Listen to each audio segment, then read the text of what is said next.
بسم الله الرحمن الرحيم قل إن كنتم تحبون الله فاتبعوني يحببكم الله ويغفر لكم ذنوبكم والله غفور رحيم۔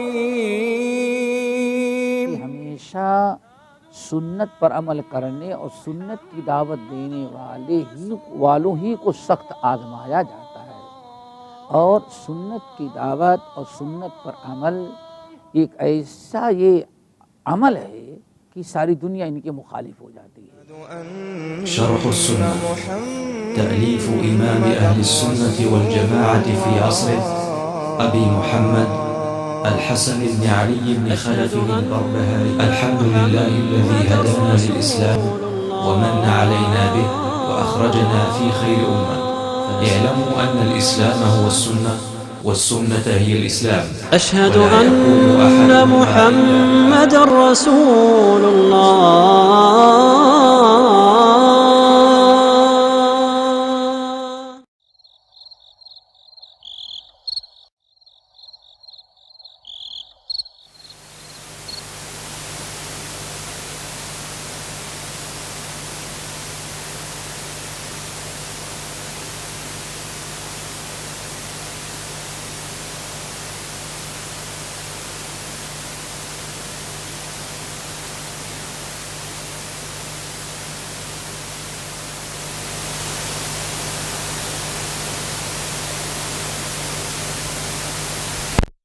اب اختلافات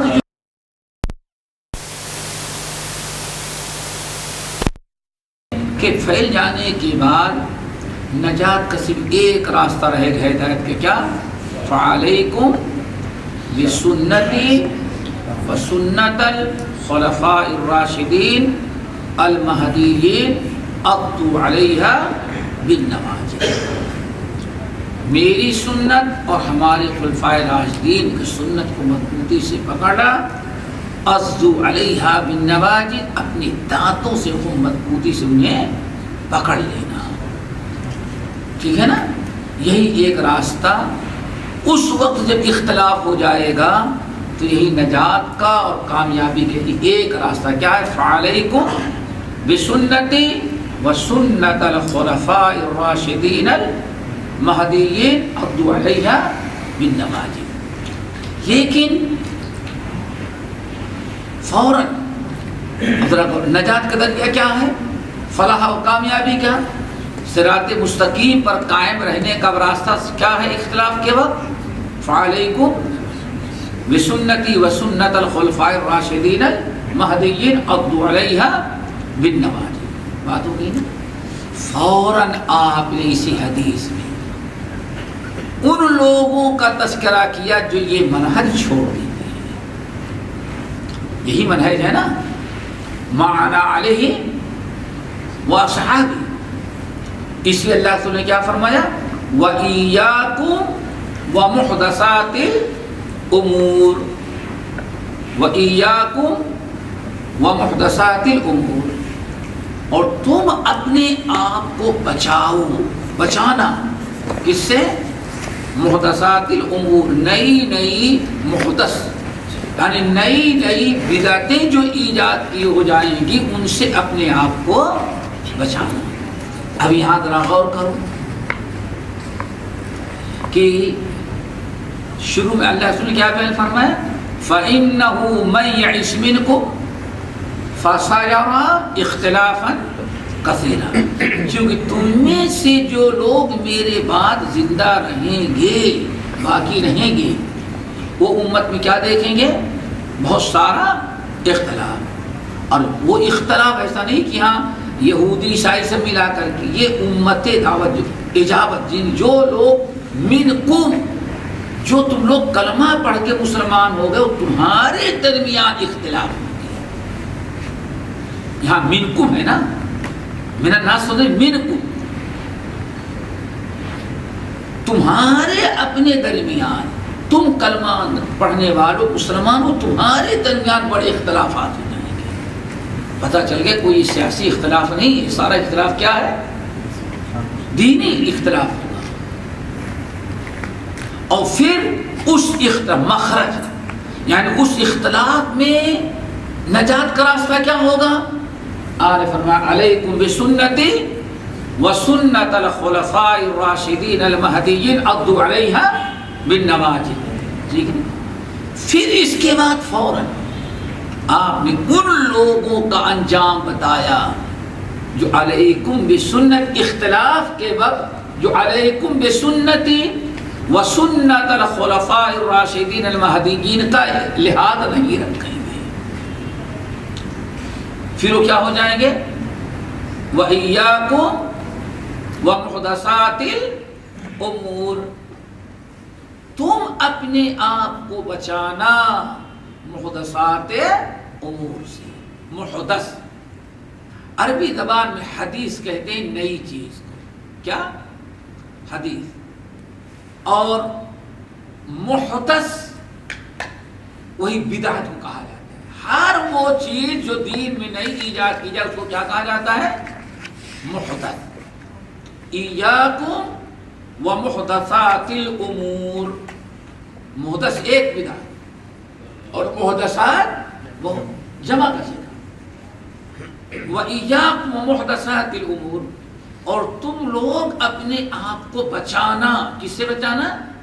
محدثات امور سے. پتہ چل گیا اختلاف کب ہوگا؟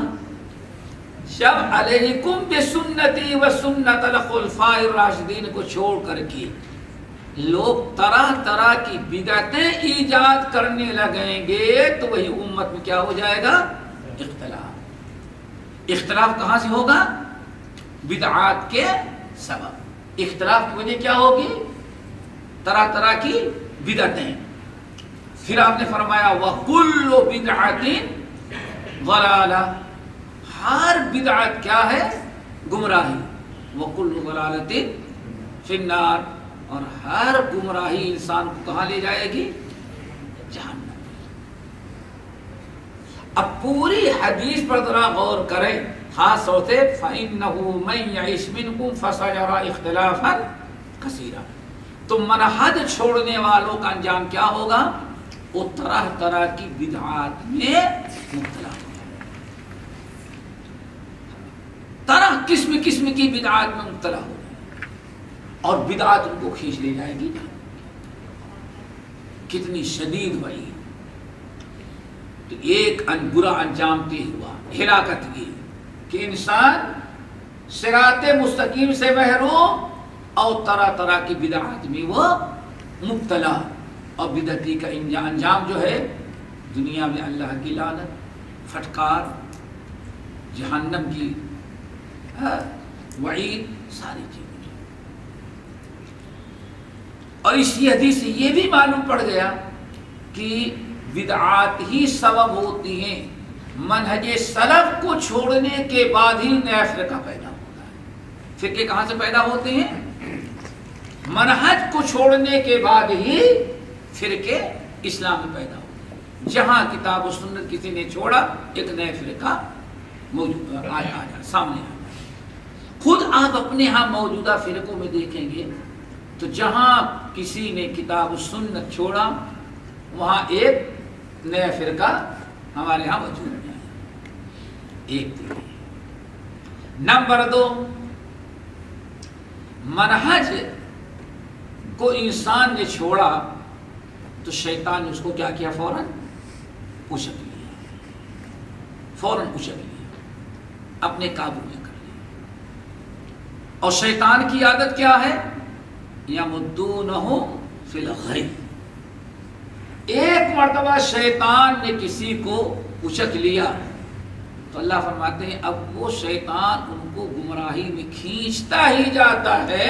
وَإِخْوَانُهُمْ، اور شیطان اپنے بھائیوں کو. دیکھا اللہ کے رسول نے ایسے لوگوں کن کا بھائی کہا؟ قرآن نے ایسے لوگوں کو کن کا بھائی کہا؟ شیطان. وَإِخْوَانُهُمْ إِنَّ الَّذِينَ اتَّقَوْا إِذَا مَسَّهُمْ طَائِفٌ مِّنَ الشَّيْطَانِ تَذَكَّرُوا فَإِذَا هُمْ مُبْصِرُونَ.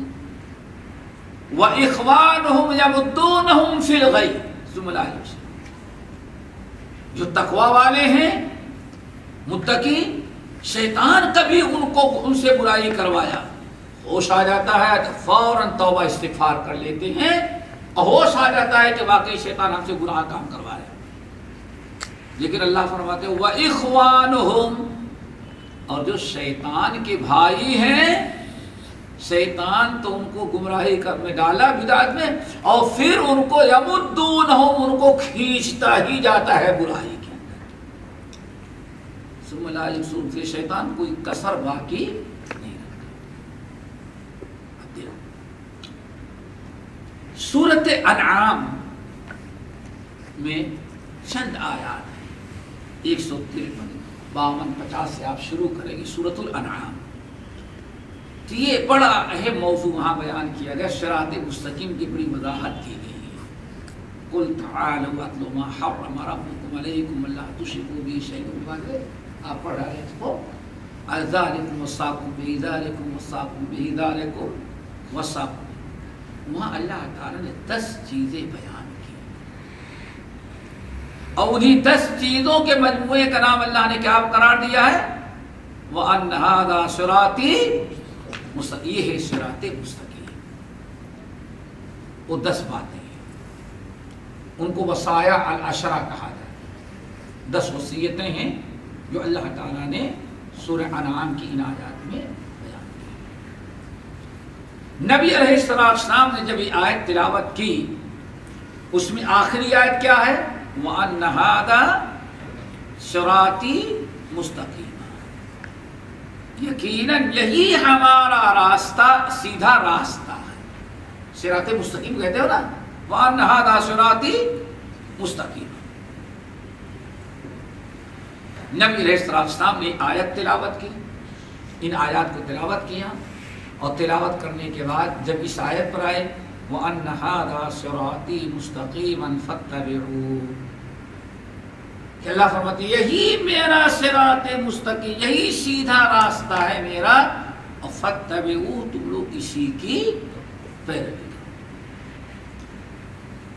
وَلَا تَتَّبِعُوا السُّبُلَ، خبردار، اور بہت سارے اور جو راستے ہیں ان کی پیروی نہ کرنا،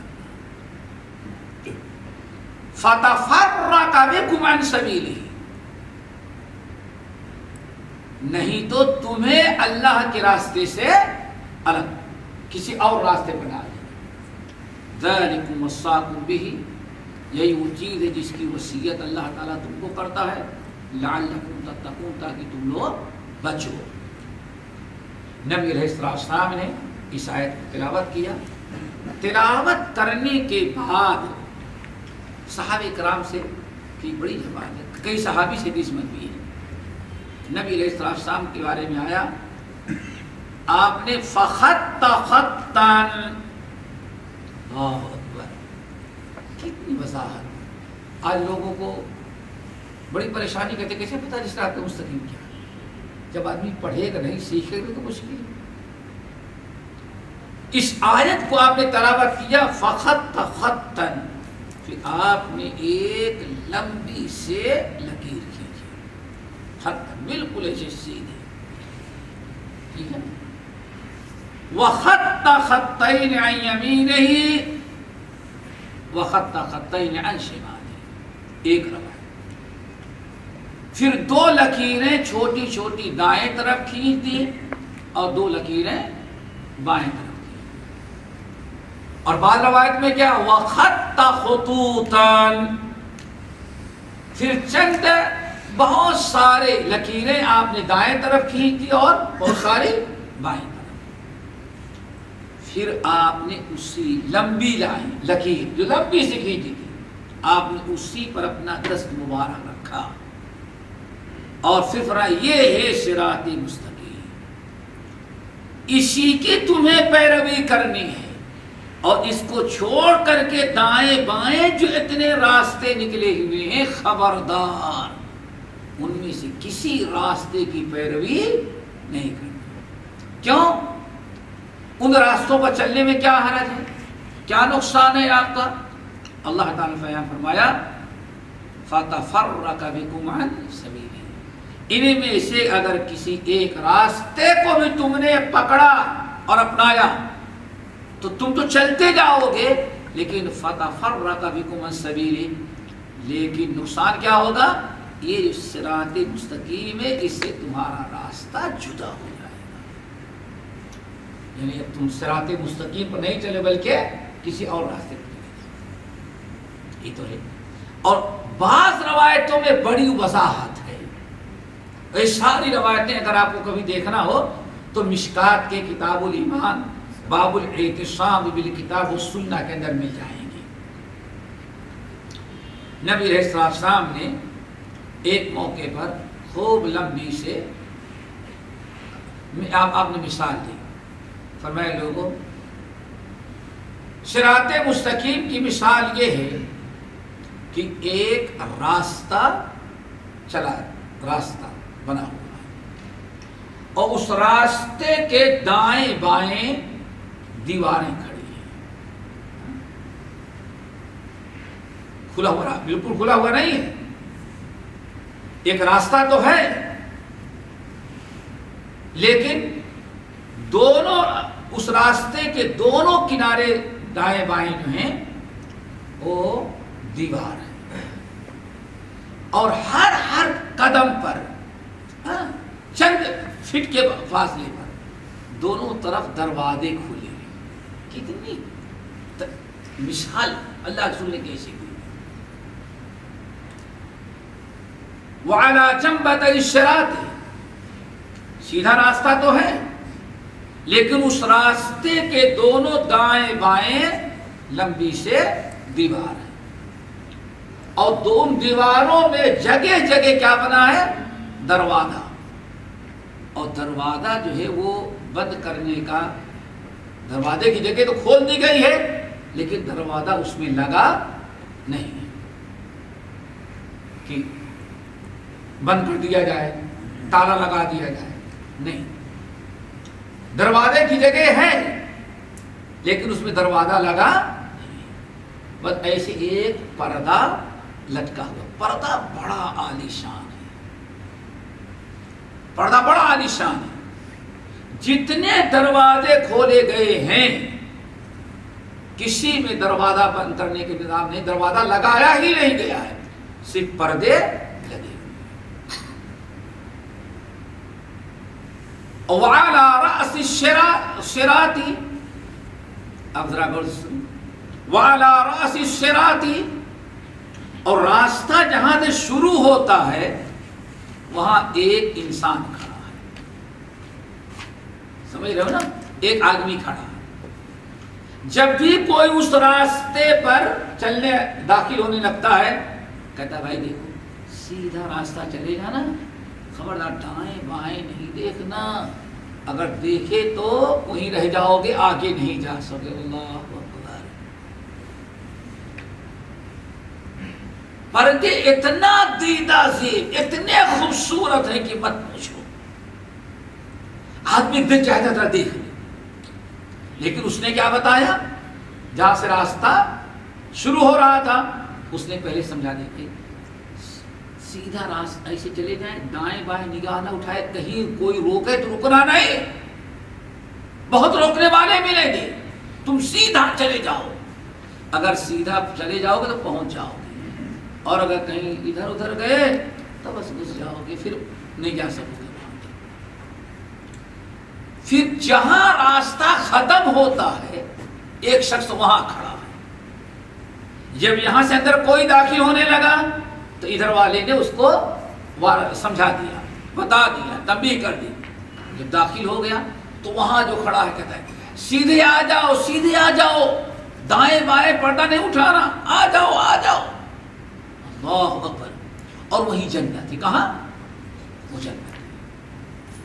اب نبی علیہ السلام فرماتے ہیں، اس کی مثال مختلف آئی ہے۔ نمبر 1، یہاں راستے میں جو سیدھا راستہ گیا ہے یہ تو صراط مستقیم ہے جس کی ابتدا یہاں سے ہے اور انتہا پر جنت ہے، جو سیدھا گیا کہاں پہنچ گیا؟ وہ جنت میں۔ اور یہ دائیں بائیں جو پردے لٹکے ہوئے ہیں، دروازہ تو کھلا ہے، دروازہ وہاں لگا نہیں، پردہ ٹانگ دیا، پردہ بڑا خوبصورت ہے، ہر پردے کے ساتھ میں شیطان کھڑا ہے۔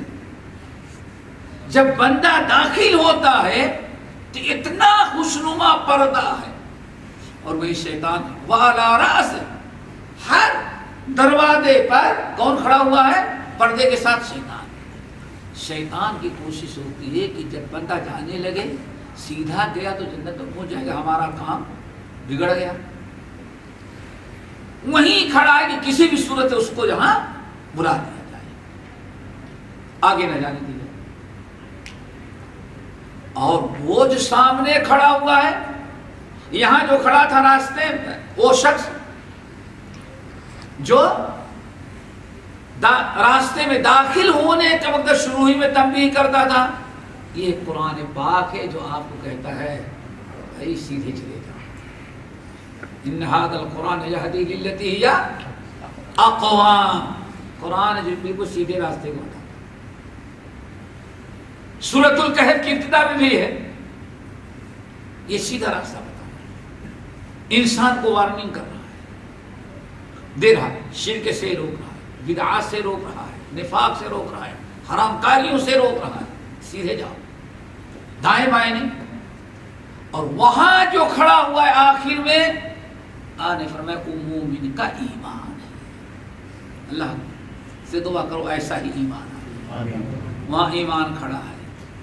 چونکہ دائیں بائیں جانا یہ ایمان کے خلاف ہے، اسی لیے ایمان وہاں کھڑا پکار رہا ہے، خبردار ادھر ادھر نہیں، سیدھے آ جاؤ، سیدھے آ جاؤ۔ اللہ کے نبی علیہ الصلوۃ والسلام فرمائے اب بندہ جب چلا، دروازے پر کھڑے شیطان نے پردہ ہٹا کر کے بلایا، اب صراط مستقیم ختم، کس کے راستے پہ چلا گیا؟ وہ شیطان کے راستے پہ۔ اور شیطان کا مین مقصد کیا ہے؟ انسان کو لَأُغْوِيَنَّهُمْ أَجْمَعِينَ، اللہ ان میں سے ہر ایک کو ہم گمراہ کرنے کی کوشش کریں۔ یہ جتنے راستے صراط مستقیم سے جتنے راستے الگ کیے جائیں گے، اس حدیث سے کیا پتا چلا؟ وہ راستے جو ہیں وہ شیطانی راستے ہوں گے، کوئی دینی راستہ نہیں ہو سکتا، ہدایت کا راستہ نہیں ہوگا، ضلالت اور گمراہی کا راستہ۔ یہی وہ چیز ہے جس کے متعلق اللہ نے کیا بیان فرمایا؟ وَأَنَّ هَذَا صِرَاطِي مُسْتَقِيمًا فَاتَّبِعُوهُ وَلَا تَتَّبِعُوا السُّبُلَ فَتَفَرَّقَ بِكُمْ عَنْ سَبِيلِهِ ذَلِكُمْ وَصَّاكُمْ بِهِ لَعَلَّكُمْ تَتَّقُونَ۔ اللہ بتا رہا ہے لَعَلَّكُمْ تَتَّقُونَ، تاکہ تم گمراہی کے راستے سے اپنے آپ کو بچاؤ۔ صراط مستقیم ہاتھوں سے نکل گیا، شیطان کے راستے پر گیا۔ نمبر 3، انسان اگر صراط مستقیم کو چھوڑا، اس منہج کو نہ اپنایا جو کتاب و سنت کا ہے، جو صحابہ کا راستہ تھا، پھر انسان نفس پرستی اور بدعات میں وہ ایسا گر جائے گا کہ اب اس کو بدعتیں ہی اچھی لگیں گی، سنت اس کو کبھی اچھی، شرک میں تو مزہ آئے گا، توحید میں کبھی اس کو مزہ نہیں آتا۔ اس سلسلے میں سنن ابی داؤد وغیرہ کی روایت حضرت معاویہ رضی اللہ تعالیٰ عنہ سے مروی جو یاد رکھنے کے لائق ہے، آپ نے ارشاد فرمایا اے لوگو الا ان من قبلکم من اہل الکتاب افترقوا علی 72 ملہ۔ آپ نے خطبہ دیا، یعنی رسول اللہ صلی اللہ علیہ وسلم نے خطبہ دیا، فرمایا اے لوگو سن لو، الا سن لینا، ان من قبلکم من اہل الکتاب، تم میں سے جو اہل کتاب پہلے گزر چکے ہیں، اہل کتاب جو ہیں وہ کتنے فرقوں میں تقسیم ہو گئے؟ اس نے 70 یعنی 72، یعنی اس میں آخری، ورنہ اہل کتاب میں پہلے کتنے فرقے بنے؟ 71، اور یہودیوں میں دوبارہ تقسیم ہوئی تھے کتنے؟ 72۔ تو آخری چیز ہے بن تم سے پہلے اہل کتاب 72 فرقوں میں تقسیم ہوئی۔ وَأَنَّ هَٰذِهِ الْمِلَّةَ، اور یہ جو دین میں لے کر کے آیا ہوں، اس دین پر چلنے والے سَتَفْتَرِقُ عَلَىٰ 73 فرقہ، کتنے فرقوں میں تقسیم ہو جائیں گے؟ 73۔ پھر آپ نے فرمایا 72 فی النار، ان میں سے 72 تو کہاں جائیں گے؟ جہنم میں، وواحدۃ فی الجنہ، اور ایک ہی کیا کہاں جائے گا؟ جنت۔ وہی الجماعہ، اور وہی الجماعہ ہے، کیا ہے؟ یہی الجماعہ۔ یہاں تک تو بات سنے ہوں گے، لیکن اس کے بعد اس حدیث میں جو آیا وہ بتانا مقصود ہے۔ وَإِنَّهُ سَيَخْرُجُ مِنْ أُمَّتِي أَقْوَامٌ، وَإِنَّهُ سَيَخْرُجُ فِي أُمَّتِي أَقْوَامٌ من أُمَّتِي، میری امت میں بہت سارے قومیں پیدا ہوں۔ کون سا گروہ؟ ہماری اس امت میں بہت سارے گروہ پیدا ہو جائیں گے۔ تَتَجَارَى بِهِمْ تِلْكَ الْأَهْوَاءُ كَمَا يَتَجَارَى الْكَلَبُ بِصَاحِبِهِ۔ بات کیا چل رہی تھی کہ ان کو صرف بدعتوں ہی میں مزہ آئے گا، سنت سے ان کو کیا ہو جائے گی؟ چڑ۔ جس کو سنت سے چڑ ہو، جس کو توحید سے چڑ ہو، سوچئے ذرا، اس سے بڑی ہلاکت اور کس کو؟ اللہ نے فرمایا وہ سنت سے نفرت، بدعت سے محبت ہوگی۔ وَإِنَّهُ سَيَخْرُجُ مِنْ أُمَّتِي أَقْوَامٌ، میری امت میں بہت سارے ایسے گروہ اور فرقے پیدا ہو جائیں گے۔ تَتَجَارَى بِهِمْ تِلْكَ الْأَهْوَاءُ، یہ جو بدعتیں ہیں ان کی محبت ان کے دلوں میں پیوست ہو جائے گی۔ کیا ہو جائے گی؟ محبت دل میں پیوست ہو جائے گی۔ پھر کیسے پیوست ہوگی؟ نبی علیہ السلام نے ایک بڑی خطرناک مثال دی، وہ سمجھیں۔ فرمایا کما یتجار الکلب بصاحبہ، کلب، کلب نہیں، کلب کے معنی کتا، ہاں جو کلب علی ہے نا لکھنؤ میں، ہاں اور ہمارے یہاں ویسے بھی لکھنؤ کی بات کیا ہے ماشاءاللہ، ہاں ہری پکڑی ہوگی، سب کچھ ہوگا۔ آگے کیا لکھیں گے؟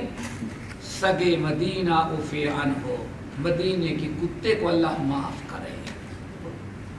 کتاب لکھتے ہیں سگے مدینہ، ارے بھائی کتا کتا بھی ہو، کھجیگر بھی ہو، مدینے ہی کے کتے کو اللہ تعالیٰ نے اللہ کے رسول نے قتل کرنے کا حکم دیا، اور بڑے فخر سے کہتے ہیں۔ ہمیں یاد ہے ہم باب الرحمہ پر بیٹھے ہوئے تھے تو ایک صاحب آئے، وہ بار بار وہی باب الرحمہ کو دیکھتے تھے۔ مجھے اندازہ رکھا کہ شاید پریشان حال ایڈریس ڈھونڈ رہے، تو ادرائے ہمدردی میں چلا گیا، ہاں ان سے پوچھنے کے لیے کہ بھائی السلام علیکم، کیا آپ کچھ پریشان ہیں؟ نہیں کوئی پریشان نہیں۔ میں نے کہیں آپ اس طرح پریشان کچھ دیکھ رہے تو میں سمجھے کہ نئے آدمی کہیں ہوگا کچھ پریشانی ہو، ایڈریس تو ہم بتا دیں ہم یہیں رہتے ہیں۔ کہا نہیں ہم تو یہ جدہ میں رہتے ہیں، بس سرکار کتے کو جب بلاتے ہیں تو کتا جدے سے مدینہ حاضر ہو جاتا ہے۔ کتنے فخر کے ساتھ انسان۔ تو آج آپ دیکھیں الیاس قادری ہیں، فلاں قادری ہیں، ان لوگوں کی کتابوں کو جب پڑھیں گے تو آگے کیا لکھتے ہیں؟ سگے مدینہ عفیہ عنہ، کتے کا مدینہ، مدینے کا کتا ہوں، اللہ اس کو معاف کر دے۔ پتہ نہیں کتے کو اللہ کیا معاف کرے. کتوں کو مرکونو یا لیتنی کنتو ترابا. میرے بھائی یہ کتنی گھناؤنی چیز ہے کہ ثم رددناہ اسفل سافلین. اس کو امتی کہنے میں نہیں مزہ آ رہا, اس کو نبی مدینے کا کتا کہنے میں اس کو زیادہ مزہ آ رہا. کتنی حیرت کی چیز. اللہ رسول نے فرمایا وَإِنَّهُ سَيَخْرُجُ فِي مِنْ أُمَّتِي أَقْوَامٌ تَتَجَارَى بِهِمُ تِلْكَ الْهَوَى كَمَا يَتَجَارَى الْكَلَبُ بِصَاحِبِهِ. تو بات چل رہی تھی, آپ نے فرمایا میرے امت میں کتنے ایسے گروہ پیدا ہوں گے کہ جن کے دلوں میں ان بدعتوں کی محبت بھر جائے گی, پیوست ہو جائے گی. پھر آپ نے تشبیہ دیا کیسے پیوست ہو جائے گی, کما یتجار الکلب بصاحبہ. یہ کلب, کلب کے معنی کتا. کلب کہتے ہیں کتا باولا جو ہو جائے, باولے کتے کا جو زہر ہوتا ہے اس کو کیا کہا جاتا ہے, کلب. کلبے کے معنی تو کتا ہے, اور کلب کس کو کہتے ہیں؟ عام کتا جو ہے وہ گندگی تو ہے, کہتے ہیں خطرناک جراثیم ہے, لیکن اس کے لعاب میں زہر نہیں. اور کتا پاگل ہو گیا تو اس کے لعاب میں, اس کے تھوک اور زبان میں کیا ہوتا ہے, وہ زہر. اور ایسا خطرناک زہر ہو, کبھی بھی اٹیک ہو سکتا ہے. اور وہ اثر جب زیادہ ہو جاتا ہے تو آدمی کتے کی طرح بھونکتا بھی ہے, کتے کی طرح دیکھتا بھی ہے, کتے کی طرح کاٹنے کے لیے دوڑتا ہے. سمجھیے نا. اس لیے اگر وہ اثر ہو جانے کے بعد اگر کسی آدمی کو کاٹ لے تو اس کو بھی کتے کے کاٹنے کا اثر ہو جاتا ہے. بہت خطرناک یہ مرحلہ ہوتا ہے. تو اللہ کے نبی علیہ السلام فرمایا جیسے باولے کتے کا اثر, کسی باولے کتے نے کسی آدمی کو کاٹ لیا تو اس باولے کتے کا اثر جیسے رگوں میں پیوست ہو جاتا ہے, پہنچ جاتا ہے, ایسے بدعتوں کی محبت ان لوگوں کے دلوں میں پیوست ہوگی. پھر یہاں بات احباب نے, بات مشائخ نے بڑی اچھی بات کہی. کہتے ہیں اللہ رسول نے عام کتے کی تشبیہ نہیں دی, کس کی تشبیہ دی ہے؟ کیوں؟ باولا کتا جس کو کاٹ لیا اگر وقت پر علاج نہ ہو وہ کے مرتا ہے وہ, اور خاص طور سے اٹیک ہوتا ہے پانی سے. سمجھا؟ باولا کتا ممکن 6 مہینے سے پہلے کاٹا ہو, اثر نہیں ہے, لیکن کہیں پانی نظر آیا یا پانی زہر اثر ہوا, اثر کیا, اب پانی آیا تو پانی کو دیکھ کے بھاگے گا. یہی سب سے آخری مرحلہ. کبھی آدمی بیٹھا ہے کھا رہا ہے, بارش کا موسم ہے, بادل گرجا, بادل کی گرج کے سنتے ہی اس پر اٹیک ہوا اور وہ برا شروع کر دیا. اوپر سر اٹھائے گا, عبادت سے رالیں ٹپکتی ہوں گی, کتے ہوئی جیسی حرکت کرے گا, آنکھیں اس کی بدل جائیں گی. اور وہ اب اس موقع پر اب ڈاکٹر کہتا ہے کہ نہیں, بلکہ بعض ڈاکٹر تو کہتے ہیں یہ دوا دے دینے لیا 24 گھنٹے کے بعد اگر فائدہ ہو تو لانا, ورنہ یہ باولا کتا کس کو کاٹ لے اگر وقت پر علاج نہ ہوا, زہر سرایت کر گیا تو پھر وہ بچتا نہیں. اسی طرح سے جیسے باولے کتے کے اثر سے کوئی نہیں بچتا, ایسے ہی بدعت جس کے دلوں میں محبت کر جائے وہ انسان بچ نہیں سکتا, گمراہی اور ضلالت سے نہیں بچ سکتا. بلکہ کتے کی مثال دی گئی ہے, اس سے جو دوستی کرے گے, جو جن کے پاس بیٹھے گا, ممکن ہے کہ اپنا اثر ان پر بھی ڈالے. یہ اس کی مثال. پھر آپ نے بیان فرمایا لا يبقى منه عرق ولا مفصل الا دخل، باول کتے کا اثر جو ہے زہر، آدمی کی کوئی رگ ایسی نہیں، کوئی جوڑ ایسا نہیں، جسم کا کوئی حصہ ایسا نہیں، الا دخلہ، جہاں اس کا زہر نہ پہنچ گیا. یعنی یوں سمجھو کہ اگر اس پر اٹیک ہو گیا ہے تو اگر وہ کہتے ہیں کہ ناخون کسی کو مار دے جب بھی اثر ہو جاتا ہے، اسی لیے اس کو رسی وغیرہ سے باندھتے ہیں یا لکڑی سے اس کے ہاتھ پیر کو باندھیں کہ تجھے جانور لے کے جاتے ہیں ایسے تاکہ ادھر ادھر بھاگ. اللہ کے رسول نے فرمایا لوگوں اس امت میں ایسے لوگ پیدا ہوں گے جن کے دلوں میں بدعت کی ایسی محبت پیدا ہو. اب اسی میں ساری زندگی اس کو، جیسے آدمی باولے کتے کے کاٹنے کے بعد نہ بچا، ایسے وہ آدمی اب دوبارہ ہدایت پر نہیں بلکہ کفر و شرک و ضلالت و گمراہی جہنم کے ہاتھ سے نہیں بچا. کتنی خطرناک ہے. نمبر 3، دنیا کے اندر بھی ذلت اور رسوائی، آخرت میں بھی اور دنیا کے اندر بھی ذلت اور رسوائی، ہلاکت ہی ہلاکت. کس کی ہلاکت؟ جو صراط مستقیم چھوڑ دے یا جس نے اس منہج کو ترک کر دیا. ہلاکت ہلاکت. مشہور حدیث اللہ کے رسول نے فرمایا ترکت فیکم امرین لن تضلوا ما تمسکتم بہ. اور ایک روایت میں کیا آیا؟ لن تضلوا ولن تہلکوا. یہ 2 چیزیں چھوڑ کے جا رہے، کتاب اللہ، سنت رسول. جب تک تم لوگ ان کو مضبوطی سے پکڑ رکھو گے، پکڑے رکھو گے، نہ تو گمراہ ہوگے نہ تو ہلاک ہوگی. نتیجے کیا نکلا؟ اگر ان دونوں کو تم نے چھوڑ دیا تو گمراہ بھی ہو جاؤ گے اور ہلاک بھی ہو جاؤ گے. تو نہایت خطرناک مرحلہ ہے. جس نے اس کو چھوڑا، اس منہج کو، اس طریقے کو، کتاب اللہ کو، سنت رسول کو، صحابہ کو، سلف کو جس نے چھوڑ دیا، پھر ہلاکت و بربادی دنیا میں بھی. اور وہ زمانے میں معزز تھے، کیا کیا بھائی؟ ہے تو قرآن، ان سے زیادہ مال ہمارے پاس، ان سے زیادہ مال ہمارے پاس ہے نا. ارے کتنے صحابہ تھے جن کو دکانیں تھیں، ہمارے پاس فیکٹریاں ہیں، کاروبار ہے، دکانیں ہیں. ایک گدھا رہتا تو ہمارے پاس 4 کاریں ہوں گی. ہر چیز میں تو ہم زیادہ ہیں، ہر چیز میں زیادہ ہے.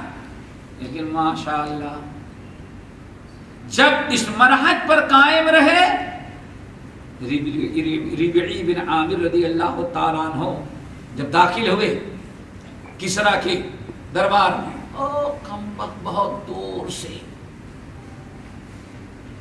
گیٹ بنا رکھا تھا محل میں. کیوں؟ آج مسلمان عمر فاروق کا ایک سفیر آ رہا ہے، اور یہ گئے بھی کیسے؟ گدھے پر، جوتا نہیں تھا پیر میں. چلے وہاں سے، کہا کہ صاحب سواری یہاں روک دیں. دیکھو اللہ اس منہج پر جب تک قائم رہے، کتاب و سنت پر، سپر پاور سے اپنی بات منوا لیتے، ہمیں کسی کے سامنے جی حضوری کی ضرورت نہیں پڑتی تھی. کہا کہ دیکھو ہم اپنے سے نہیں آئے ہیں، تمہارے بلانے سے آئے ہیں. اگر ایسے ہم کو چھوڑتے ہوئے جانے کے جائیں گے، ورنہ میں واپس آ رہا ہوں. سوچو، کسریٰ سپر پاور اور ایک مسلمان عمر فاروق کا سفیر نمائندہ اپنی بات منواتا ہے. بہرحال دیکھیے بڑا کڑا کر چھوڑ دیا. چلے اور وہی ماشاءاللہ نیزہ رکھا اوپر کے بجائے نیچے چل رہے ہیں، اور اس کو موٹے کالے میں سوراخ کرتے ہوئے چلے جا رہے. دیکھا ہمت، چلے گئے. اب وہاں جب پہنچے دربار میں تو اب گدھا کہاں باندھ ہے؟ آدمی کے چاہیے نا. تو اس کا جو تخت تھا اسی میں اپنے گدھے کے رسی کو باندھا، اور تکیا بڑا رکھا تھا، لے کر کے کہا تکیا تھا اٹھا اطمینان کے ساتھ بیٹھ گئے، اور شاید زندگی میں اتنا اچھا بستر کبھی نہیں ملا ہوگا۔ اب کسرا نے بات چیت شروع کی، کون تم ہو؟ کہا ہم کون ہیں، بہت معلوم ہے، ہم کو بلایا ہے آپ نے تو ہمیں سمجھ کر کے میں کون ہوں۔ کہا کہ کیا تمہارا عقیدہ ہے؟ کہا ہم لوگ مردار کھانے والے تھے تمہاری طرح، تمہاری جیسے شرک کرنے والے تھے، گمراہ تھے، چمڑے کھا کھا کے زندگی گزارتے تھے، دنیا میں ہم ذلیل تھے، اللہ نے نبی بھیجا، اس پر ایمان لائے، اللہ تعالیٰ نے رزق حلال سے نوازا، عزت دے اور ہمیں قوت و طاقت عطا کیا۔ کہا تو یہاں کس لیے آئے ہمارے یہاں؟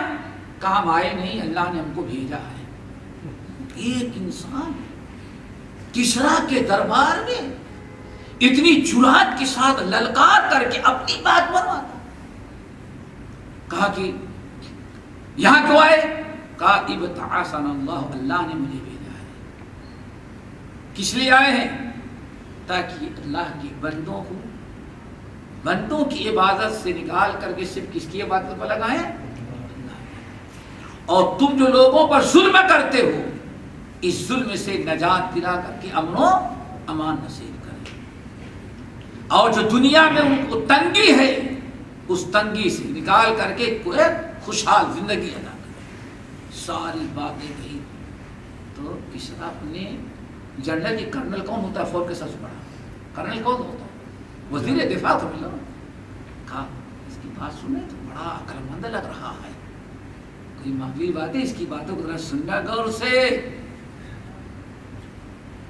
اکڑ کے بات نہیں، سوچو اس کی باتوں میں کتنا معنویت ہے، کتنی بڑی بات، بڑا عقل مند لگ رہا ہے۔ کہا کہ ہاں کیا بات ہے، ہم لڑیں گے؟ کہا لڑنے کی بات نہیں، بلکہ اس کے ایک ایک لفظ پر غور کیا، کیا کہہ رہا ہے؟ بڑے گھمنڈ، اس کو تو اپنا نمبر بنا، نہیں ہم نپٹ لیں گے۔ کہا نپٹ نہیں، پہلے دیکھ لو، غور کر لو، ہمت ہے، کیا کہہ رہا ہے۔ بہرحال سن رہے تھے تو اس نے کہا کہ اچھا ایسا کرو،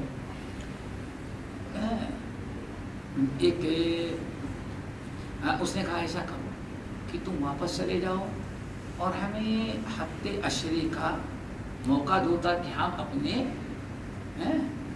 کابینہ سے مشورہ کر کے جواب دیں گے۔ کہا کتنا؟ کہا کہ تو ہفتہ، ہم دشمن کو اتنا موقع نہیں دیتے، 3 دن کے چانس ہے بس، ہم دشمن کو اتنی مہلت نہیں دیتے، 2 مہینے کی دے مہلت۔ ہمارے رسول نے ہم کو بس 3 دن کا موقع دیا، 3 دن کا ٹائم ہے بس، اس کو لے جاؤ، دوسرے کو بلاؤ۔ مغیرہ بن شعبہ کو بلایا گیا، انہوں نے اولن کار کر کے آخر میں زیادہ اٹھا، ایک مٹھی مٹی اٹھائی، کہا دیکھ تیرے دربار سے ایک مٹھی مٹی لے کے جا رہے ہیں، اشارہ ہے کہ اگر سیدھی بات نہ مانا تو یہ کرسی بھی ہماری ہوگی، تخت بھی ہمارا ہوگا، اور اب تجھے دنیا میں رہنا نصیب نہیں۔ وہ للکار کر کے چلے آئے میرے بھائی۔ کیا تھے ان کے اندر؟ ان کے اندر جو تھا یہ سمجھ کیا تھا؟ لن تذلوا ولن تهلكوا ان اللہ یرفع بهذا الكتاب اقواما ويدعو به آخرین، جس کو ہم نے کہا وہ زمانے میں معزز تھے مسلمان ہو کر، اور تم خاربی تاریک قرآن ہو کر، خوارد مہجوری قرآن شدی، شک و سنجے گرد سے دورہ شدی، شکایت کرتا ہے کہ ہم ذلیل اور خوار ہیں۔ کبھی سوچا کہ ذلیل خوار کیوں ہے؟ قرآن اور حدیث کو تو نے چھوڑا، اس لیے تو خوار ہو گیا۔ تو اس منہج کو چھوڑ دینے کے بعد انسان دنیا آخرت کہیں بھی کامیاب نہیں ہو سکتا، اور یہی وہ چیز ہے دوستو، یہی وہ چیز ہے کہ اس منہج پر ہم قائم رہیں، اسی میں ہماری کامیابی ہے۔ ورنہ جیسے یہود و نصارہ دنیا میں اللہ تعالیٰ نے عزت دے کر کے ذلت کے شکار ہو گئے، ویسے اللہ تعالیٰ ہم کو بھی ذلیل اور خوار کر دے گا۔ اسی لیے حجۃ الوداع کے حج عمر فاروق رضی اللہ تعالیٰ عنہ اپنے دور خلافت میں جب حج میں گئے تو ذرا کچھ لوگ بات کر رہے تھے، عمر فاروق نے خطبہ دیا، کہا اے اس امت کے لوگوں یاد رکھو، اللہ تعالیٰ نے ایک شرط کے ساتھ تمہیں اس دنیا پر فضیلت، دنیا والوں پر فضیلت دی ہے، اگر وہ چیز تم چھوڑ دو گے، شرط ترک کر دو گے تو اللہ تعالیٰ تم کو ذلیل و خوار کر دے گا۔ اب لوگوں نے کہا کون سی شرط ہے؟ کہا نیکی کا حکم دینا، برائی سے مٹانا، اب نیکی کا حکم دینا، برائی سے روکنا۔ کنتم خیر امہ اخرجت للناس تأمرون بالمعروف وتنہون عن المنکر وتؤمنون باللہ۔ یہ آیت پڑھ کے سنائی کہ یہ شرط ہے تمہاری فضیلت کا، نہیں تو وہی راستہ جو جیسے وہ دنیا میں ذلیل و خوار ویسے ہم بھی۔ اسی لیے ہمیشہ 24 گھنٹے میں جتنی بھی نمازیں پڑھی جاتی ہیں، چاہے فرائض ہو یا نوافل، سنن مؤکدہ ہو یا غیر مؤکدہ، ہر ایک میں ہم دو چیزوں کی دعا مانگتے ہیں، اہدنا الصراط المستقیم صراط الذین انعمت علیہم، اللہ صراط مستقیم پر چلا۔ یہی اصل میں نجات کا ذریعہ ہے۔ اور اس صراط مستقیم کون ہے؟ جن پر اللہ تعالیٰ کے نیک بندے چلتے تھے۔ نیک بندوں سے مراد کون؟ سورۃ النساء کی آیت، فَأُولَٰئِكَ مَن يُطِعِ اللَّهَ وَالرَّسُولَ فَأُولَٰئِكَ مَعَ الَّذِينَ أَنْعَمَ اللَّهُ عَلَيْهِم مِّنَ النَّبِيِّينَ وَالصِّدِّيقِينَ وَالشُّهَدَاءِ وَالصَّالِحِينَ وَحَسُنَ أُولَٰئِكَ رَفِيقًا۔ انبیاء ہیں، صدیقین ہیں، شہداء اور صالحین، یہ چار لوگ ہیں۔ اگر کوئی پوچھے کہ صراط مستقیم پر چلنے والے لوگ کون ہیں، یہ کن کا راستہ ہے، تو کن کا صراط مستقیم کن کا راستہ ہے؟ انبیاء کا، صدیقین کا، شہداء کا اور صالحین کا۔ یہی راستہ تھا کیا؟ وَمَن يُطِعِ اللَّهَ وَالرَّسُولَ، کتاب اللہ، سنت رسول۔ صحابہ کے جس راستے پر تھے، سلف جس راستے پر تھی، یہی اصل میں صراط مستقیم ہے۔ اسی کی دعا کیا مانگتے ہیں؟ اہدنا الصراط المستقیم صراط الذین انعمت علیہم۔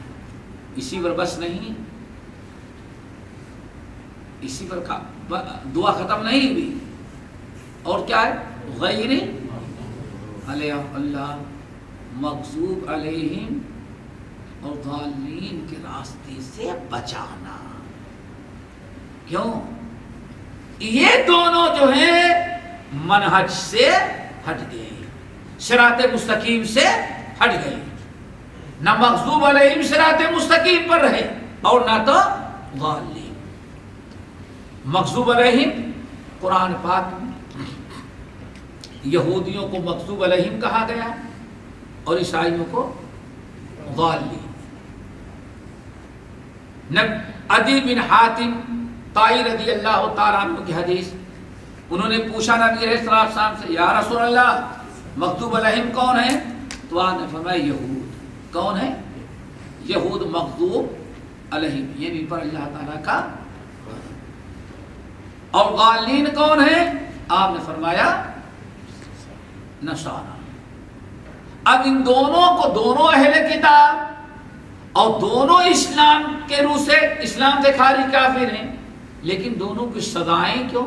ایک مغضوب علیہم ہے اور ایک جو ہے ضالین۔ تو اس کی وجہ یہ بتائی گئی کہ یہودیوں نے بڑا جرم کیا، یہودیوں نے حق پہچانا لیکن حق قبول نہ کیا۔ یہودیوں کے پاس علم تھا لیکن اپنے علم کے مطابق انہوں نے عمل نہ کیا۔ ان کو کیا کہا گیا؟ مغضوب علیہم۔ اسی لیے یہ جو دعا مانگی جا رہی ہے، اسی لیے بیان کیا گیا کہ ہر وہ انسان اس امت کا بھی جو علم، جس کے پاس علم ہو اور اپنے علم کے مطابق عمل نہ کرے قصدن، تو وہ کس کے حکم میں ہے؟ مغضوب علیہم میں شامل ہے۔ نمبر 2 ضالین، عیسائیوں کو ضالین کیوں کہا گیا؟ گمراہ بھٹکے ہوئے. تو اس کی وجہ بتائی گئی کہ وہ ان کے پاس علم تو نہیں تھا، جس کو اجر و ثواب کا کام سمجھا اس کے پیچھے وہ پڑ گئے. ان کے پاس علم نہیں، عمل جس نے بتا دیا اس میں اتنا ثواب اتنا ثواب اتنا ثواب، بغیر تحقیق کے اسی کے پیچھے وہ. ان کی نیتیں اچھی تھی بیچاروں کی، کن کی؟ عیسائیوں کی، لیکن اصل میں غلطی کیا ہے؟ انہوں نے علم حاصل نہ کیا. اسی لیے جو انسان بغیر علم کے بدعات پر عمل کرتا ہے اس کو کہا جاتا ہے ضال. اس میں عیسائیوں کا ایک طریقہ پایا گیا. اور مغضوب علیہم، جن کے پاس علم ہو لیکن انہوں نے عمل نہ کیا تو اس کے ان کو مغضوب علیہم کہا گیا. اور ہر وہ انسان، ہر وہ عالم جس کے پاس علم ہو، معرفت ہو، پڑھتا ہے، معلومات ہے، لیکن پھر بھی اپنی اصلاح نہ کرے، عمل نہ کرے تو مغضوب علیہم ہے. دیکھو یہاں 3 قسم کے لوگوں کا تذکرہ ہے. نمبر 1 وہ لوگ جن کو صراط مستقیم معلوم ہے اور اس پر انہوں نے عمل کیا. یہ کون سے لوگ ہیں؟ منعم علیہم، جن پر اللہ نے اپنا انعام کیا. اور یہی منہج ہے، یہی صراط مستقیم، یہی نجات کا راستہ ہے. دوسرا گروہ کون ہے؟ معلومات تو سب کچھ ہے لیکن عمل اپنی مرضی سے کرتے ہیں. کیوں؟ ان باتوں پر عمل کرنے میں ان کا اپنا نقصان نظر آتا ہے یا بھاری لگتا ہے. اللہ نے یہودیوں کے بارے میں فرمایا یعرفونہ کما یعرفون ابناءہم وقالوا قلوبنا غلف. بڑے لمبے لمبے دعوے علم کے. یہ بھی صراط مستقیم سے محروم ہوا. منہج جو تھا اس کو چھوڑا تو اللہ تعالیٰ کے ہاں غضب کا وہ مستحق ہوا. یہودیوں کے طریقے پر وہ چلا گیا.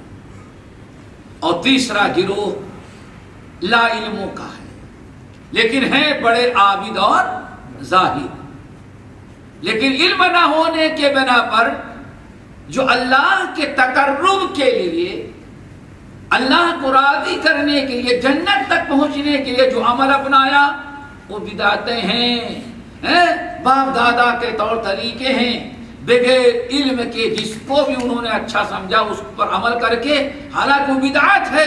اور کل بدعت ضلالہ وکل ضلالۃ فی النار. لیکن عمل کرنے کی بنا پر وہ بھی کہاں گئے؟ بدعتوں پر عمل کرنے کی بنا پر وہ بھی جہنم میں گئے. تو یہ 3 فرقوں کا تذکرہ ہے. ایک وہ جو انبیاء کا طریقہ، صالحین کا طریقہ، صدیقین کا طریقہ، شہداء کا طریقہ، جو صراط مستقیم ہے، جو سلف کا طریقہ ہے، وہ منعم علیہم، اللہ کے رحمتوں کے مستحق. اور یہ 2 گروہ جو ہیں یہ منہج سے اور کتاب و سنت صراط مستقیم سے ہٹ گئے. ایک تو جانتے بوجھتے اور دوسرا لا علمی کی بنا پر. لیکن اللہ نے دونوں کو جہنم کی خبر دی ہے، گمراہ قرار دیا ہے، چاہے غیر مغضوب علیہم ہو یا ضالین. تو یہ چند باتیں تھیں کہ اگر منہج کو نہ اپنایا جائے، کتاب و سنت کو نہ اپنایا جائے، منمانی زندگی گزاریں گے تو پتہ نہیں کتنے راستوں میں جا کے ہم بھٹک جائیں گے.